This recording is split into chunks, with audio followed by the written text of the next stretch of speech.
Thank you all for virtually attending the Neighborhood Artistic Feature public meeting for the Bryn Mawr Station.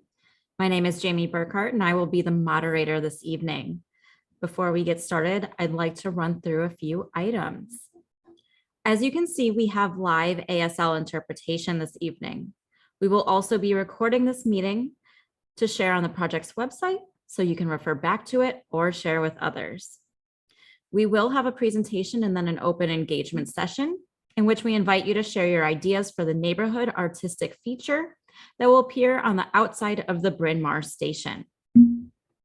If you have a question or comment during the presentation, please write it in the Q&A box. We will be recording all questions and comments for review and consideration as it relates to the neighborhood artistic feature for the station. Please note that we will only be focusing on the artistic feature this evening, and if you have construction questions, please email us at rpm@transitchicago.com. Before we begin, I'd like to also thank the 46th and the 48th Ward for their continued support on this project. And now I'd like to hand it over to Tammy Chase to kick off the meeting. Thank you, Jamie. And hi, everyone. We are so happy you're here tonight. My name is Tammy Chase, and I work on the outreach team for the Red Purple Modernization Project. We also refer to that as RPM for short, so you may hear that abbreviation tonight. We are, as I mentioned, really excited you guys are here tonight with us at this workshop. We are looking forward to just having the chance to work with you, residents and members of the community, to create something very special for the new Bryn Mawr station, which we expect to complete and open in 2025. Tonight's meeting is going to be a little bit different than your typical RPM CTA public meeting. We think you're in for a real treat. So before we jump into that, just like to go over the agenda tonight. So next slide, please. We will start by giving you a quick construction overview of where we're at on RPM. We will then turn over and talk about the new stations, the renderings, and as well as what are neighborhood identifiers, what is the purpose of those, and how you will be able to be a part of the creative process. We will then get to the best part, which is working with our talented design partner, Ink Factory, who will draw real-time visual notes and illustrations of all of the great brainstorming that we know we're going to have here tonight, that exemplifies what your station means to you and your community. With that, we can turn to the next slide, please. All right, real quick, RPM Phase 1, Red Purple Modernization Phase 1. I'm happy to report this project is past the midway point, and I thank all of you, our team thanks all of you for all of your patience over the last few years. We know it's been challenging. We've got a few more years. Stick with us. It's going to be worth it in the end. The RPM project is comprised of three components: Lawrence to Bryn Mawr, which I'm sure many, if not all of you, are very familiar with at this point. That includes rebuilding all of the track structures between Lawrence and Bryn Mawr, as well as building 4 new fully accessible red line stations, including, of course, the Bryn Mawr station that we will talk about tonight. Just a couple of weeks ago, as many of you know, we switched to the final major construction phase of Lawrence to Bryn Mawr. In which in the next 2 years, we'll finish building the rest of the red and purple line new track structure, as well as building those fully accessible stations. And again, we'll plan to have all of that completed in 2025. The second major component of RPM Phase 1 is building the new brown line bypass north of Belmont Station that is untangled red, brown, and purple line traffic. That bypass went into service in 2021. So now we are rebuilding the red and purple lines underneath underneath that bypass between Addison and Belmont as well. Those tracks are just as old as the tracks that we're rebuilding in your community. So that's why those are being done. That work will also be done in 2025. Third major piece is what we call corridor signal improvements. That's basically replacing the more than 50-year-old signal system that guides our train traffic into a modern new system that will improve our service reliability. So with that, I'd like to turn it over to my colleague, Emily Ryan, who will talk about the stations and the identifiers. Thank you.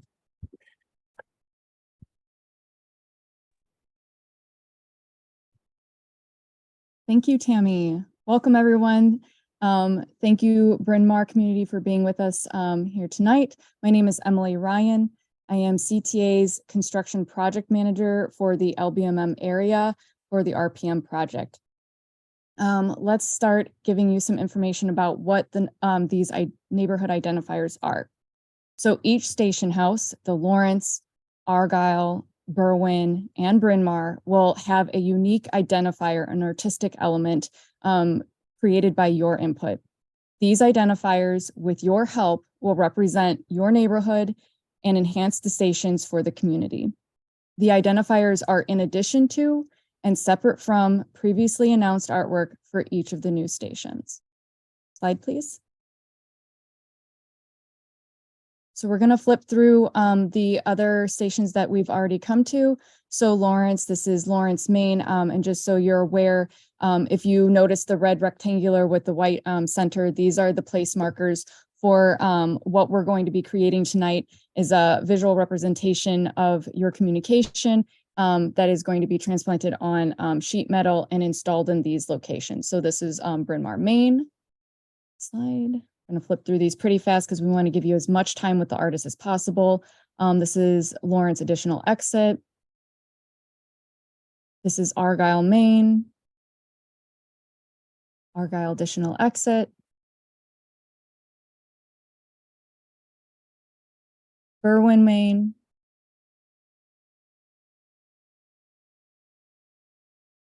Berwyn additional exit. And north but not least, Bryn Mawr. This is Bryn Mawr, Maine. I actually want to just pause a little bit. So for us tonight, your two locations are going to be right and left. This is Bryn Mawr, Maine, in those red rectangular areas. And then we're going to go to the Bryn Mawr additional exit, and we'll move toward Hollywood. So this is the two, again, on the right and left of the screen. Sorry. Go back one more. This is Bryn Mawr additional exit. Again, right and left, those will be your locations. And then when we go to Bryn Mawr Hollywood,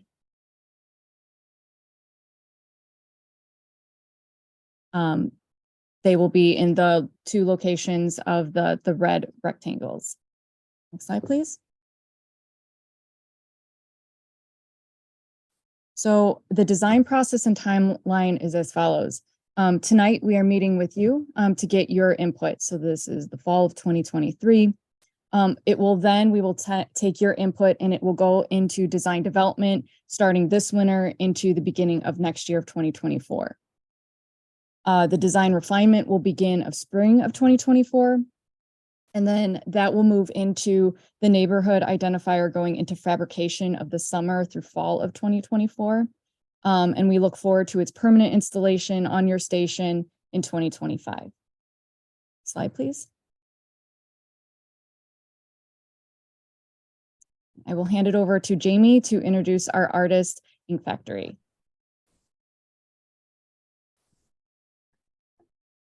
Thank you, Emily. I'd like to introduce Ink Factory. Ink Factory is a team of artists who will help organizations such as ours this evening communicate visually. They are here to listen, filter, and synthesize the ideas you share tonight into drawings called visual notes. The artists draw in real time to capture your thoughts and ideas as you share them. This evening, we have Wally joining us from Ink Factory to create the live visual notes. In real time, Wally will be turning your ideas and words into images and text to visually represent the key concepts and themes from this open conversation. As Emily mentioned, in the end, the visual notes will be used to create an illustration that will be turned into a fabricated metal installation for the Bryn Mawr station. Before we begin opening up the conversation, I'm going to read through the prompts to help spark ideas for you to share with Wally. Once I read through them, we'll open up the conversation to you all. To share your thoughts, We ask that you raise your hand by clicking the raise hand icon at the bottom of your screen. We will then call on individuals in the order they appear on our screen to share their thoughts. Once called upon, there will be a prompt that appears on your screen asking you to unmute. At that point, please unmute yourself to share your ideas. We may ask a few follow-up questions to continue the engagement, and once you've completed sharing your thoughts, we will move on to the next individual to share theirs. If you're not comfortable raising your hand and speaking in public, feel free to voice your questions or comments or ideas in the Q&A box. As you see here on the screen, we have the prompts. When you think about the neighborhood around the Bryn Mawr station, what do you think of? What are some places or attractions that define your neighborhood?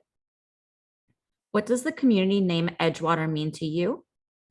And what are some ideas, guidelines, or images the artist should consider for your neighborhood identifier? And at this time, I will go over to see who has their hands raised. I see that Oliver has their hand raised. Can we please ask Oliver to unmute to share some ideas?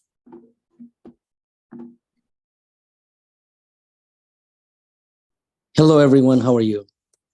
Good. How are you, Oliver? Good. When I think of Bryn Mawr and when I step out of that station, the first thing I think of is the 1920s architectural buildings that's surrounded in on that main street. We should glorify that type of, that identity, such as the Bell Shore and the Bryn Mawr apartments, and then the Edgewater Beach apartments as well. One of the things that I do see in terms of color is that each of these buildings are identified by a specific color, whether they're green, they're pink, or gray, or something like that. And maybe that's the way that you can identify Bryn Mawr in this fashion. I mean, there's other things there that are really unique to that area, such as the numerous amount of theaters that's there, such as the Red Twist Theater. And then also the diversity of food that that they have, such as Little Vietnam Restaurant and Little India and Mexico.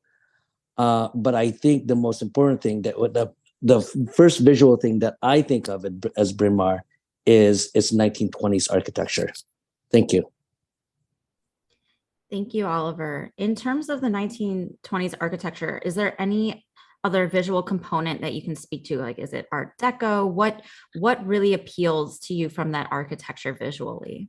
Well, 1920s does refer to the Art Deco movement with its, skyscrapers, zigzags, etc. So if you're going to be, I mean, these identifiers are really not that big. And, to put so many items into one space, I'm not sure how that, what that could mean. But if there's a singular note that we should celebrate, would be that. And I think the Art Deco movement, whether it's the zigzags or any patterns that you see, such especially if you look at the Bell Shore, it is beautiful, green and gold. And then, I mean, for one, but also one thing that I do notice is that, whatever this identifier is, I think it should be not only identify its history, but I think it needs to be attractive to entice. Maybe this identifier is something that would attract people to take notice of the architecture, take notice of this path that goes to either Andersonville or to the beaches out there, Osserman Beach. I don't know, for that reason. That's what I think of, is probably some zigzags and tons of color. Wonderful. Thank you, Oliver. As I'm waiting for more people to raise their hands, I see there are a few items popping up in the Q&A. I do see that Alan mentions that the Wilson station has a very nice metal sculpture displayed, but it's a little bit hard to see from the public view.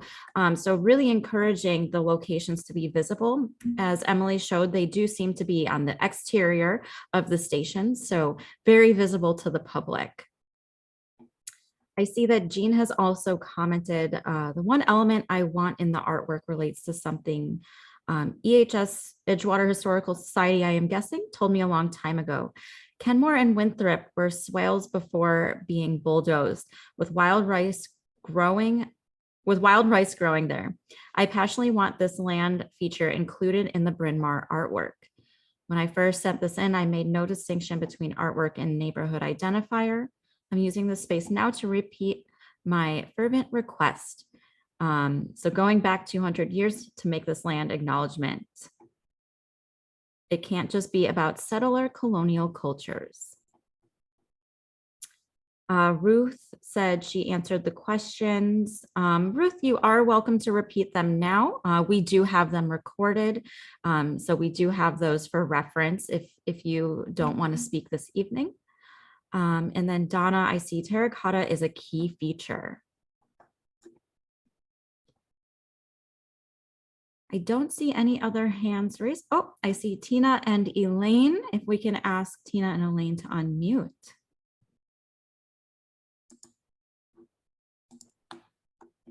Thanks. I love all the comments that I've heard. My family has been here for several generations, over 59 years. And it's really input like this that has helped Bryn Mawr transition. So what I think about the neighborhood around the Bryn Mawr station is Bryn Mawr Historic District is one of the rare commercial districts on the National Register of Historic Places.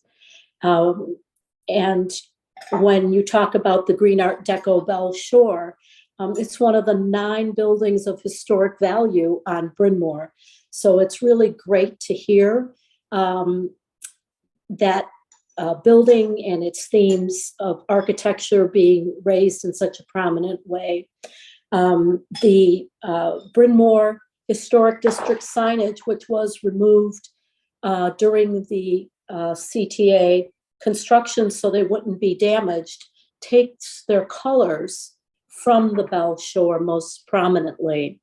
And Bryn Mawr is Edgewater's original Main Street. So the heart of the Red Line Elevated is in a part of the Edgewater neighborhood called Edgewater Beach. We've never had the money to put up identifiers, but it really was really a good name for Kenmore, Winthrop to Broadway, because we're a beachfront community with residents and guests streaming to the lakefront, beaches, park, and bike path. And also the tie to history with the Edgewater Beach Hotel. And we have the Edgewater Beach Apartments, which is pink, architecturally modeled after the hotel. And the 2 blocks away is a playground named for Lewis Cochran, who was Edgewater's original developer, and it's located in the Lakewood Balmoral Historic District. And then a few blocks further west, we all know the wonderful draw of Andersonville, which had to reinvent itself after its Swedish heritage had subsided. So I think some of the guidelines that we should consider is that when people arrive at Bryn Mawr, we want them to immediately know that they're stepping into a unique historic place. It's essential for folks who live here, but also as a marketing tool for our businesses. We have multi-unit residential buildings that we manage, and it's wonderful to have a place, an historic district. It makes us unique, and the signage should let people know that don't have access to any neighbors that they've arrived. And I think for visual context, you can also take a look at the bricolage, which was created after an intensive community process and was voted the #1 best new artwork in Chicago the year it was installed. The only other thing I would add is that there might be a second important visual theme to consider, because there are 2 locations for this artwork at Bryn Mawr. And that is based on the South Shoreline posters, which were strong 1920 stylized image of the incredible places you could travel to when you stepped on the train at this Red Line station. So perhaps it's Edgewater beaches and parks by the Red Line, and a fabulous stylized picture if you know the South Shore posters, so that people get a real sense of why it's exciting to be here near the beaches and the parks. I think the only thing else that I would say is that we will forward to you the many visuals that we have, and the artist's development for something for us is magical. So I look forward to seeing all the ideas that you take from the session and what you create visually to really help us in the heart of our historic district.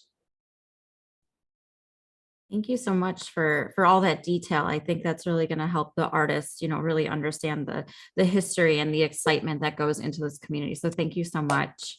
I see in the Q&A box, Stephen mentioned that he would like to point out that Edgewater is very diverse and hoping that can be represented. Dave says, making artistic note of the tree-lined streets between Sheridan and Broadway West to Clark. Not just at the lake, making note of not just the lakefront, but the old established plant life as environmental diversity, complementing the social and architectural diversity. That would be cool and appropriate. Ruth mentions, I hope the lake, perhaps with a sunrise or moonrise included in the design. The lake is one of Edgewater's most used and most loved features. Dave also mentions Lincoln Park. And Melanie, I see that you are saying key concepts.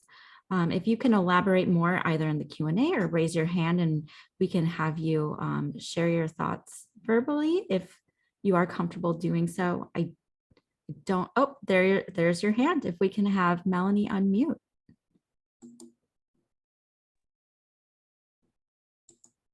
I think just want to mention and support to a couple ideas that have already been mentioned, but one is the diversity. Clearly, this is a diverse neighborhood of people. Second is the beach. And the third I want to mention is that I'm going to use the word, it's an omnimodal transportation service area. You can get anywhere from Bryn Mawr and Sheridan. The transportation opens you to the entire city. And I think that point might be able to be integrated in this. Melanie, are there any visuals that come to mind when you speak of the diversity or the lakefront or even the different modes of transportation? Like, do you visualize bikes or the buses or the L?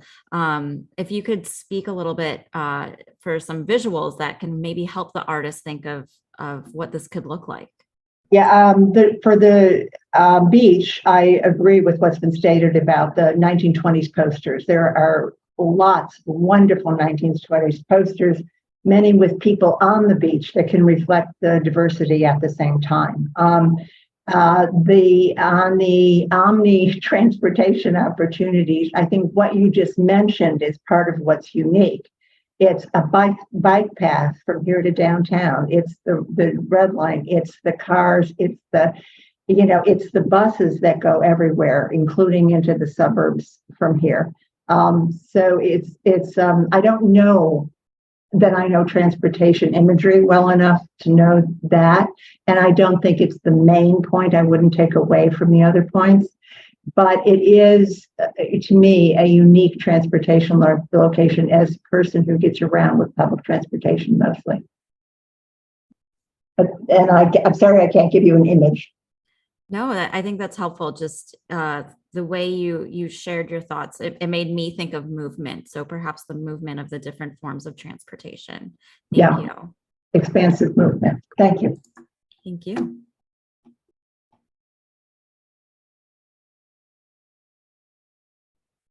I see a couple more comments in the Q&A.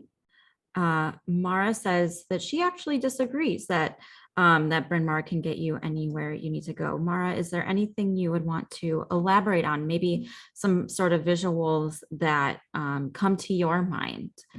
And then Tina and Elaine are adding that there are also wide sidewalks for the pedestrians. So in addition to biking or cars or bus or the train, walking to the many places you can go.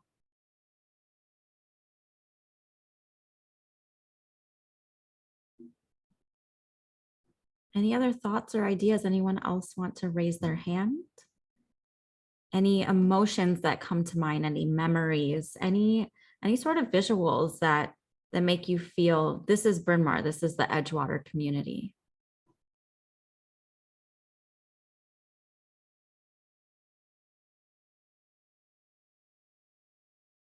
Oliver, I see your hand is raised. Can we have Oliver unmute, please? Out of curiosity, these identifiers, I was over in the Berwyn conversation earlier that it's going to be one image for all those identifiers per stop. Is there a way that you can review it to a point like maybe it's a theme of one idea, and each of these identifiers are unique but the same? Like you mentioned, from my understanding, they will all be the same, just in the various places. But if somebody from the team wants to add a little bit more, I see Emily has unmuted. Yeah, thanks, Jamie.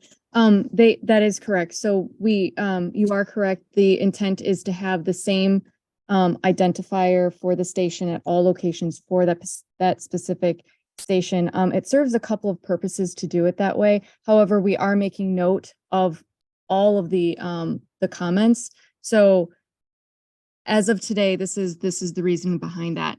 One, it helps orient people. So if there's a consistency in what there is, and granted, you are saying if it was themed, but keeping it similar, it does act as bookends. So people are able to say, okay, we're in the same general area or the same station, because each station has multiple entrances and or exits. And it's again, it's a visual representation of that local community. So if we have too many representations, it might get lost in translation. But again, that's the original intent of it. We will certainly take your comment and take it internal.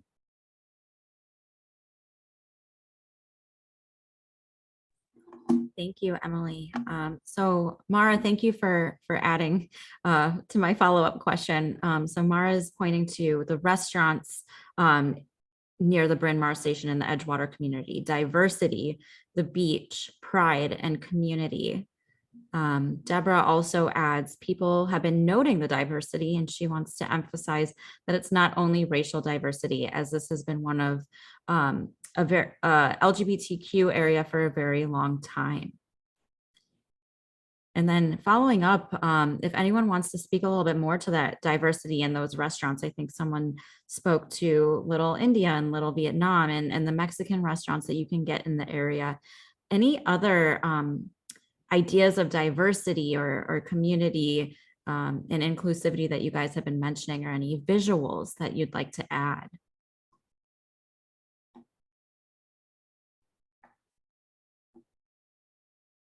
I see Ruth has her hand raised. Can we ask Ruth to unmute? I guess in terms of diversity, one of the things is just age. I mean, this is a community of all different age groups as well, from little youngsters to elders, all age groups. So just another aspect of diversity. Thank you, Ruth.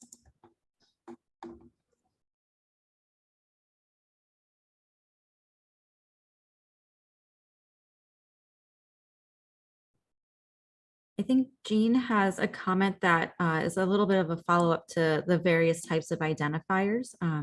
Is it possible that the neighborhood identifier for a station have a main artistic design, but with small variations to portray some of the other elements to be used, as in a variation in the location or another variation in another, like smaller images to put in certain locations?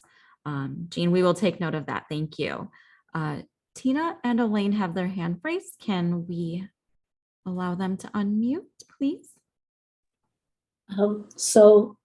Two things. Thank you for considering altering your plan of having just one sign at all the stations. It makes a whole lot of sense to us that you want people to know where they are, and so that there's continuity. But I think the previous comment about having uniqueness within a common framework might be something to really consider. The second thing I was just adding about diversity, the original developer, Mr. Cochran, built the community to be diverse. And so every subdivision, every block or 2 blocks, he left a space for a different denomination church. So we have so many different houses of worship in our community. We have every age group. It's literally the United Nations from people all over the world. When there's a new group coming into the United States, we always get a compliment in Edgewater. And there's an income diversity. We have affordable studios and 1-bedrooms next to 3,000 and 4,000 square foot residences, all on Kenmore and Winthrop, and 2 blocks away, homes in the Lakewood, Balmoral, and West of Broadway area. So the diversity beyond what's already been mentioned is really part of who we are. So I just add that. Thank you very much.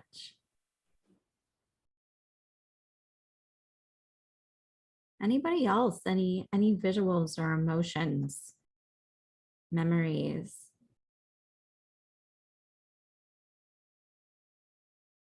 Feel free to raise your hand or write in the Q&A box.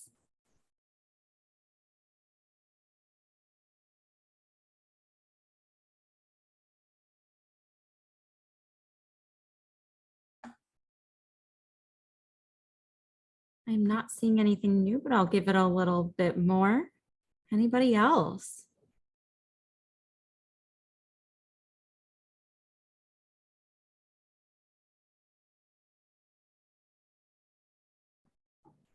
Tina and Elaine, feel free to unmute yourself when the prompt is given.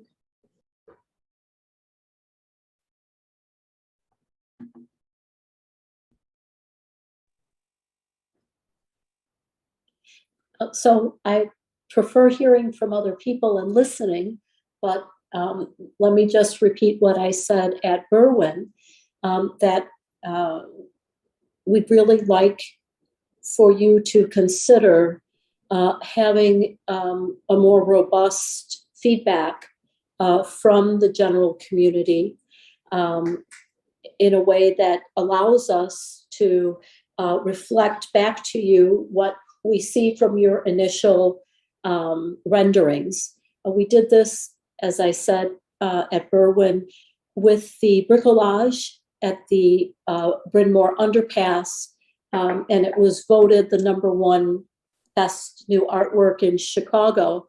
And so we're really respectful in this community of the magic of the artistic process. And we think it's important that the community have more than this meeting to reflect back to you in order to really get something that's going to be permanent on what will be a very beautiful gateway to our community. And the historic district is unique and important. And so weaving that into the signage at Bryn Mawr, I would think would be essential. Thank you. We really appreciate that that input, and we will take it back internally. Thank you so much again.